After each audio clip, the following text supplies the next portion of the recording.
Vous savez que, je dirais, le monde, et c'est vrai particulièrement l'Europe. L'Europe sans l'Afrique n'est plus rien. C'est l'avenir de l'Europe, l'Afrique. Tout se trouve en Afrique, les richesses, toutes les richesses minières, énergétiques, agricoles, et tout peut venir. En Belgique, en Europe, il n'y a plus grand-chose. Or que l'Europe était bien installée en Afrique, avec ses entrepreneurs qui avaient développé des activités importantes, contrôler une bonne partie de l'économie quand même sur place et développer les activités avec les retours sur l'Europe. Et on pouvait faire un genre de partenariat Europe-Afrique.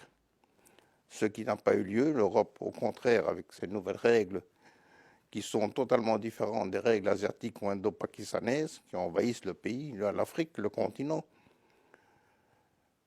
a créé tout un système qui a fait de sorte que les gens désinvestissent, devaient quitter. En plus, les banques, au lieu de faciliter le développement de l'Afrique, sont occupées à fermer les comptes ici des résidents en Afrique et particulièrement au Congo.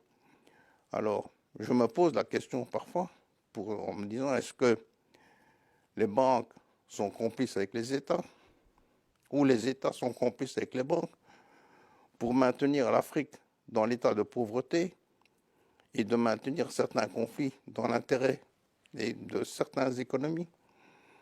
C'est une question que je me pose. Or, au lieu de développer l'Afrique comme nous faisons, correctement, avec une éthique, s'il y avait plusieurs entrepreneurs qui venaient, on laissait la porte ouverte à d'autres entrepreneurs venant respecter l'éthique, on aurait de nouveau des États tout à fait solides, avec des règles bien définies, comme celles qu'on est occupé à mettre en Europe où il a fallu le temps.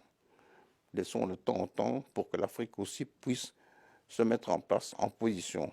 Et c'est cette nouvelle jeunesse qui arrive tout doucement en Afrique qui pourra arriver à ces résultats.